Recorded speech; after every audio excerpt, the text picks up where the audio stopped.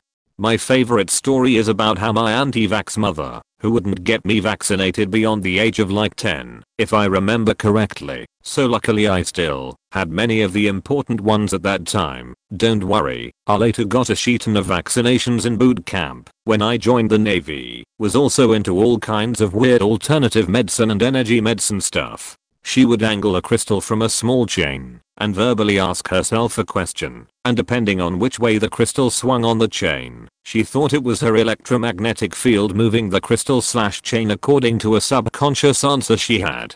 I got kicked out of the house in the rain for mocking this idea of hers. To this day she doesn't remember the story this way and gaslights me regarding it, and of course since the other family members didn't see the beginning of it, they think she's right. She also used to think, not sure if she still does, that my depression is caused by the vaccines I got in boot camp. Even though I have been depressed since I was 14. Oh boy, the fun times growing up. This is a little different, but the same in principle. I'm a dentist, so we have to fight with anti-fluoride parents. I find it even worse, because fluoride is an ion that is naturally occurring in our water. Water fluoridation only regulates how much fluoride is in your water. There are places in the US where fluoride is removed because there is too much. Yes, there are Chinese studies where ingesting 10x too much fluoride will lower your IQ a couple of points, but normal amounts of fluoride is perfectly healthy and great for your teeth, whether you're an infant or an adult. There's only one decent argument I have heard against fluoride, and that is being medicated against your will or without consent. The problem with that is there is iodine in all of your salt and vitamin D in your milk and niacin in your bread. So I had a parent that was anti-fluoride, and of course the kid had a bunch of cavities and even an abscess. The kid had been complaining that his tooth hurt for a month. They wouldn't even give him Motrin for the pain because it was medicine. The dad was there with him, and I asked him what he took if he was in pain, and he said Tylenol. I asked him why he wouldn't give that to his kid then. We ended up referring him out to a pediatric dentist. I was in dental school at the time. Not a medical professional at all, but I have one that fits. I was joining the army right out of high school. We went to do our placement stuff, physical exam, eye test, blood work, etc. And they were doing the total vaccination. I don't remember the official title, but we call it a peanut butter shot and it super sucks. This was being done at a public building downtown, so anyone could really get in if they knew where they were going. I'm sitting there doing some paperwork waiting to get my blood drawn, and this lady just walks in and flips her sheet, like ranting, raving, threatening to sue for discrimination, trying to attack a doctor and the co before the door guards. who were two burly marines, slammed this loon to the floor and had her removed from the building. Point I get to talking to the nurse taking my blood, and the story goes that this kid was getting enlisted, and when they came to him with the PB shot he asked what it was. When the doc told him it's a mass vaccination he refused on religious grounds, but couldn't give a name to his religion. His paperwork said Christian or something relatively normal that doesn't have a vaccination exemption, so he was told it was mandatory for service. He still refused, and they told him he could go. I guess he didn't want to wait for his bro to come get him, so dude called his mom to come get her, and that's when she flipped. I have seen a bunch of anti-vax patients in my ed rotation. The area I work has a lot of anti-vax people, unfortunately. The stories are all pretty typical, with little variations. The parents bring in their kid for something trivial, and before you can get a full history, they volunteer the information that their kid has not gotten his/her vaccination. They say it with assertion, expecting a fight. They honestly hope for the negative comment back, because it fits more into their narrative of doctors being shills of big pharma. So I usually don't engage. I'm not going to catch the kid up on their vaccination schedule in the ed, even if I change the parent's mind, so why bother? I do the exam, the labs, the imaging, if needed, and then I come in to tell them what I think, and without fail, they argue. Mostly citing something they googled, or maybe a health guru they listen to, or my favorite, a priest or Jesus. I usually just lay my reasoning out slowly, and in a very methodical way. I express my recommendations in order. We should do X and Y now. I will prescribe medication Z for you to pick up from the pharmacy, and please follow up with your child's pediatrician within 3 to 5 days to get any further recommendations, and I would strongly recommend getting his vaccinations. To that I usually get a loud laugh, or a condescending smirk, or a comment about "yeah, of course you would say that," and it all ends there. This is my typical experience. I don't see kids in the office, and I haven't had to deal with an acute complication of not vaccinating in my brief time in the ed, fortunately. IDK if this is the right way to deal with these parents, but I believe they are mostly trying to get a response, and that nothing I will say will ever change their mind, so I don't push it. I'm not a doctor and don't work in the medical field, but I have a story. Point names and gender for family members has been removed for privacy reasons. I have a sibling who is an anti-vaxxer. With my sibling, and I feel with most anti-vaxxers, they just seem anti-medicine/doctors in general. Whenever one of my siblings' kids are sick, even if they are really sick, they pretty much refuse to take them to the doctor. They think that their bodies need to learn to fight it on their own to help build their immune system, or some nonsense like that. For the most part, I keep my mouth shut. I have no children of my own, so I don't feel like I have a right to tell them how to parent their kids. I also just don't feel like having the same exhausting conversation with my sibling over and over again, just to end in the same result. My sibling's most recent incident, I couldn't stay quiet any longer. My sibling has 2 kids. We will call them K1 and K2. K1 and K2 recently had spring break, and they wanted to come over to my place and have a sleepover. Before dropping them off, sibling had let me know that K2 had been having accidents recently. We don't talk like "oh, I wet the bed by accident" like once in a while. We are talking about having random accidents every day, multiple times a day. K2 has been potty trained for a while, so the fact that sibling is telling me this is just very strange. The kids come over, and within the first couple of hours K2 has an accident. I get K2 cleaned up and asked, "Why didn't you tell my nickname that you had to go potty, baby?" K2 is clearly embarrassed, and I decide to leave it alone and keep an eye on K2. I notice throughout the rest of the day that K2 is constantly fiddling with their undercarriage. I ask K2 to please stop and warn them not to do that, but K2 is clearly uncomfortable. K2 finally admits that their no parts hurt a lot and are itchy. K2 also admits to holding their pee because it hurts when they go potty, thus the reason for their accidents. I automatically think of UT, but considering K2's age, again, have no kids of my own, I think there is no way, so I call my mom and confirm that yes, even little people get UTIs too. My mom and I talked to my sibling about what K2 said and suggested they get one of those at-home UT tests to see if that was what's wrong. We then advise that sibling should take K2 to the doctor if the test comes back positive. Sibling takes our suggestion and turns out K2 does have a UT, but do we take K2 to the doctor? Nope. What's worse is sibling got so fed up with K2's school calling about the accidents that sibling just completely removed K2 from school. Like what? Sibling, well K2 is still young, so we will just try again next school year. Me. My mom and I beached and threatened, but sibling still hasn't taken K2 in as far as I know. At this point sibling has started NC with us, and the rest of my family points sorry for the long post. I know I'm not a parent and I can't begin to understand what that is like, but I would never put my kids through what anti-vaxxers and my sibling does. It's just wrong. I work in a dental office, and while we don't have anti-vaxxers we do have anti-fluoride, and even more recently, we've had a handful of people that don't believe in root canals. I can't stress this enough. If you are anti-fluoride, that's totally fine. I'm not judging. But I will judge you if you bring your children in and they have rampant decay. If you're going to deprive your children of fluoride, then you need to be on top of their home care and extremely limit sugar, carbs and acidic food.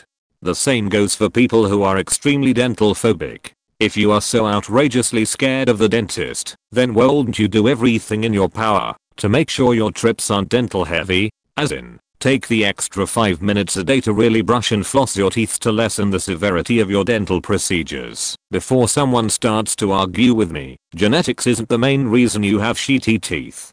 Home care and diet are good 80% of the reason why you have good or bad teeth. The rest may be genetics. There are some rare cases of people that have never had a filling or cavity. That just means they have super good home care, and that they were probably never exposed to caries causing bacteria, which is why we encourage moms and dads to not share utensils with babies to prevent the introduction of caries causing bacteria.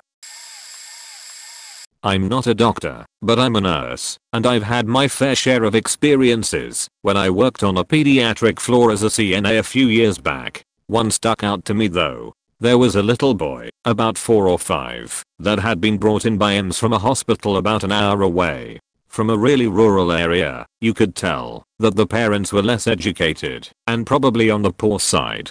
You could tell that they truly tried their best with what they had. Well, this little boy came in with some run-of-the-mill symptoms: cough, swollen lymph nodes, fever, sore throat, and the only reason he was admitted was because they felt that he needed observation due to febrile seizures. Well, during his stay he ended up being diagnosed with measles. The parents seemed concerned, but the grandmother, who was a bit more well off, smiled and said, well, that's good. It means he's not going to get it again, which is completely wrong. Well, when the nurse asked about the child's vaccines during an education session, it turns out the parents were blinded by the grandmother's anti-vax/anti-doctor views so badly that the child had never even had a checkup.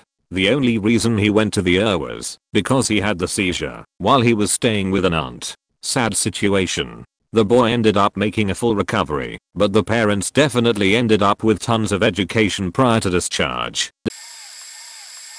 Not a doctor, but I was at the library when I overheard a couple arguing with a random stranger who happened to be a nursing assistant who works with one of my sisters. We were going over the anti-vax debate. Don't know what disease, thank God, but they were causing a scene. However, I just wanna say to them, then see if they'll get an allergy test. They were causing a scene. Point again. Not a doctor, but I did remember watching a Nat Geo program on what goes into making a vaccine. Of course, that assistant has the right to report the couple for endangering children. Finally, I just got fed up. I simply printed out information and added the question. I slipped in the assistant's back pocket and just walked away. About a week later, my sister told me this one. She was doing her shift, also an assistant, when she heard some commutation from across the hall. She wanted to tell the folks to be quiet as she was working when she spotted the police, prompting her to back off. She later learned that a child was taken away because the parents refused to comply with the order for getting a blood test, claiming it was a dirty trick to inject poisons. It was that same couple. We never did find out if they have valid reasons for being anti-vax. She explained someone had handed her some papers about how someone can be excused from vaccination if they had a valid reason, and one of the most effective was a blood test for immune problem, including any allergy.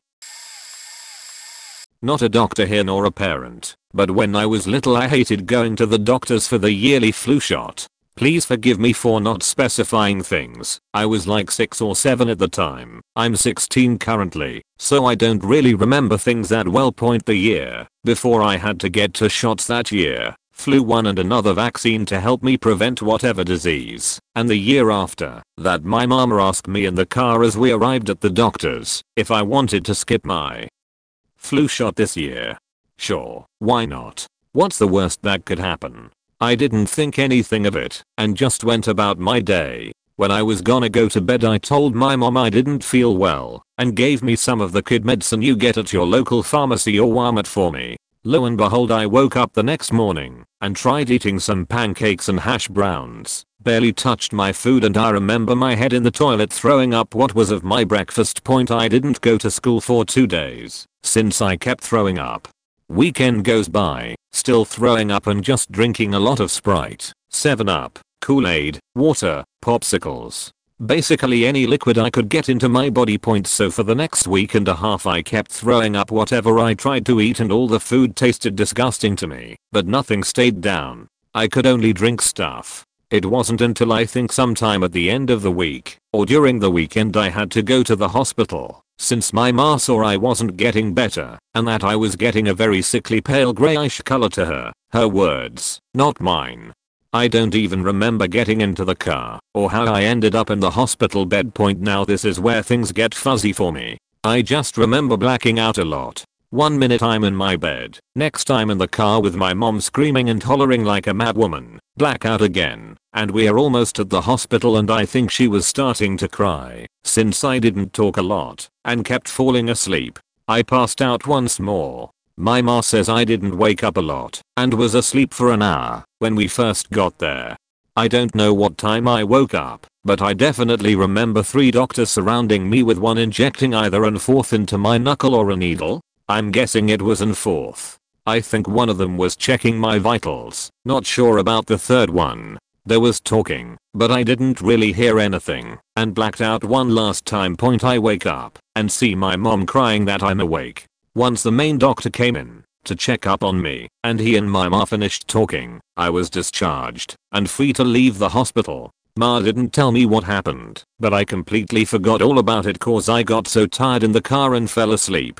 During the weekend and the last 3 days I'm eating solids again and able to keep my stomach down. I'm completely healthy again and was able to go back to school.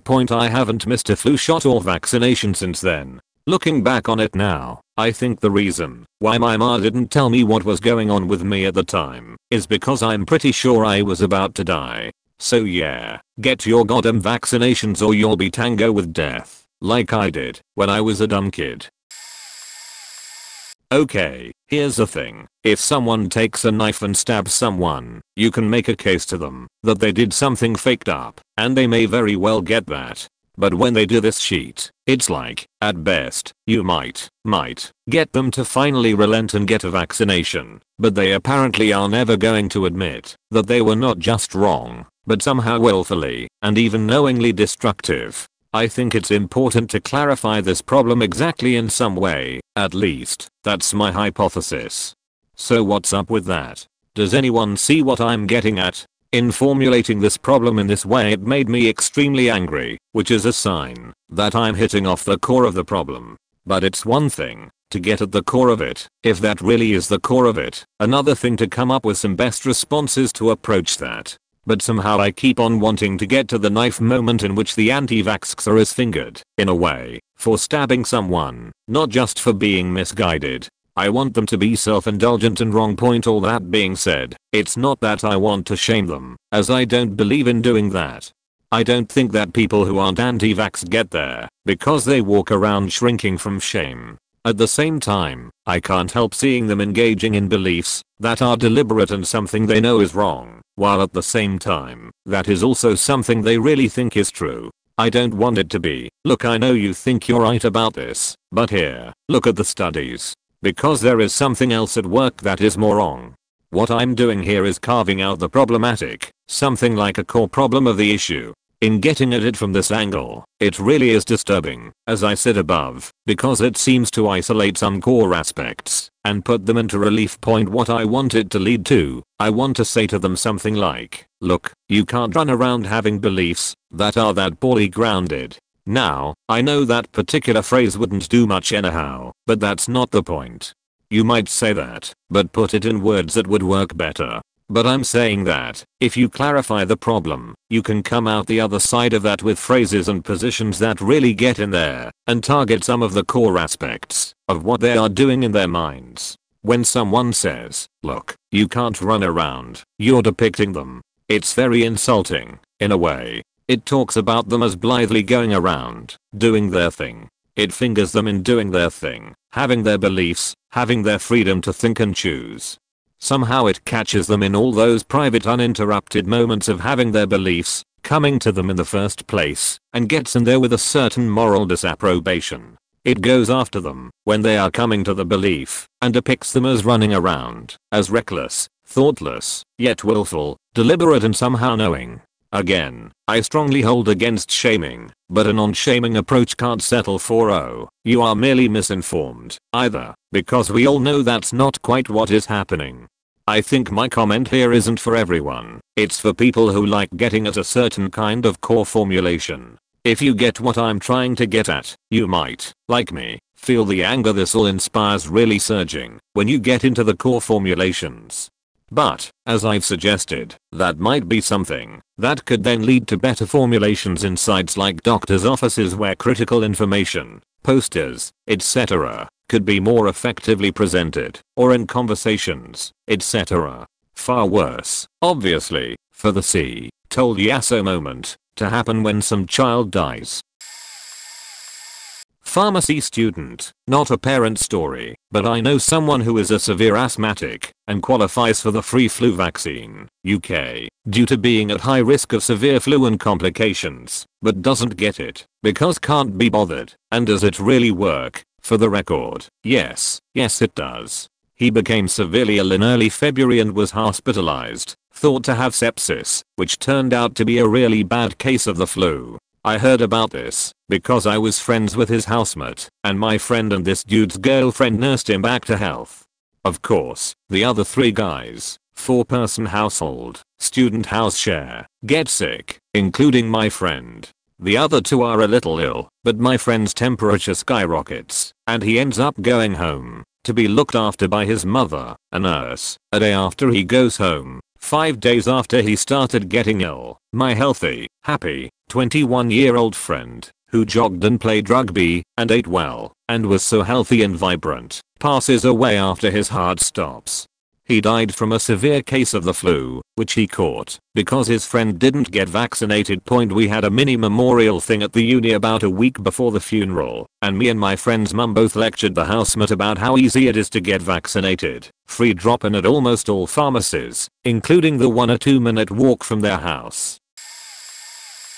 Well, that would be important if you actually were providing facts. Instead, your cognitive bias about the National Vaccine Injury Compensation Program is not based on facts, so why don't we go with facts? Because science matters. And legal facts, I suppose. According to the latest report from the VICP, 5,362 petitions were filed in the vaccine court to compensate for vaccine injuries from 2006 to 16.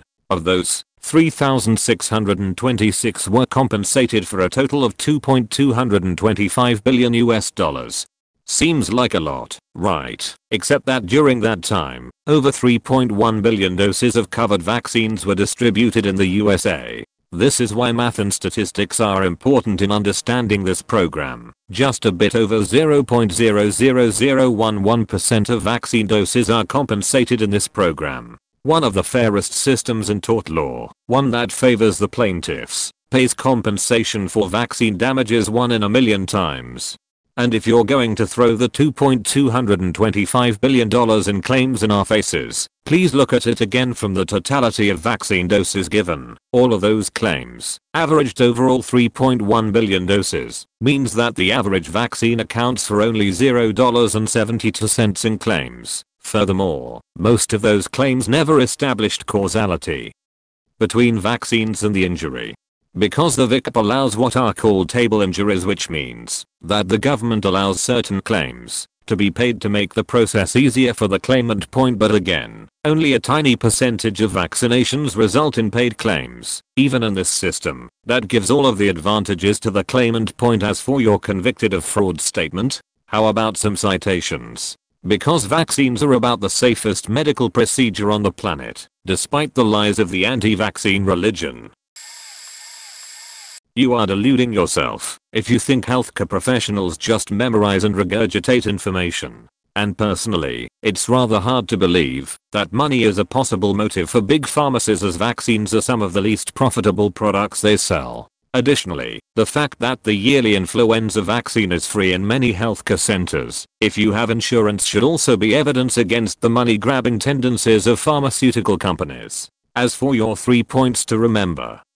1. As a statistical rule, one size does fit all in terms of human biology. Human genetic diversity is almost negligible at its most diverse, and as we all know, genetics dictates the vast majority of the biology which happens in conjunction with it. As for differences in biology, which cause adverse reactions to happen, they are so rare that it becomes a philosophical question of if the prevention of preventable diseases of the vast majority of the population is worth the quite literal 1 in a million adverse reactions caused by those measures.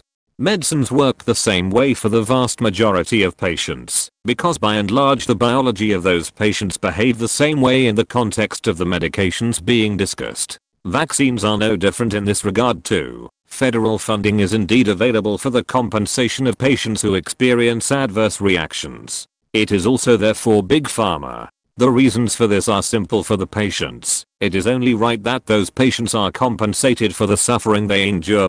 Big Pharma gets money to engineer better vaccines, because patients dying from their products presents an ethical issue for them to address. In addition, it is hardly profitable for those companies to sell products that are not trusted by the public. 3. The media paints anti-vax groups in this light because the natural conclusion of not vaccinating oneself is the re-emergence of diseases thought to be wiped out. The inevitable consequence of not vaccinating is much more scary to the public at large than to one of the 12 people in all of America having an adverse reaction to vaccines. As for doctors forcing kids to have vaccines they don't want, who would you trust more, a grown adult practicing in their field of expertise, or a kid who doesn't want to be stuck with a needle? As for me personally, it makes me incredibly worried that people intentionally don't use the resources made extremely available to them to prevent their own possible suffering as well as that of everyone else. And it offends me as someone who actually does flu vaccine research that I could do all this work and test it in animal models and then the multiple trial stages, only to have people go on Google, read a couple papers that I've probably read too, and then claim that 1. There is something wrong with the vaccines I've spent the last year perfecting. 2. The scientific community doesn't know what they're doing and are only doing it to get rich by selling snake oil. And 3. The doctors, who have probably also read those same papers, are just pushing Big Pharma. The reality is much simpler. We want to help people. We genuinely do. And to hear the lack of trust anti-vax groups show to people who are trying to help gets to me. Firstly, it is wrong to assume that because your kids are well, that it is because they aren't vaccinated. If it is true, they are very lucky. But if you want to know what actually happens to unvaccinated people, all you need to do is a little reading from history. Modern medicine saves us from diseases like smallpox, which several million Native Americans died of because they had no immunity. My grandma watched her schoolhouse empty out as a child because of a bad flu. You know what was big pre-modern medicine? The plague. Look at life expectancies increasing over time. 100 years ago we died younger, and it gets worse the farther away from medical innovations you get. 40 to 50 years is about average for people with no or poor medical care. This can be seen in poor African countries today. Now on to autism. It is genetic. On the autism Reddit, most people are diagnosed in clusters. X person gets diagnosed, then finds out their kids have it or their parents. It's pretty typical. It has an increased risk of occurring in women with infections during pregnancy, should have gotten a flu shot, and SIDS.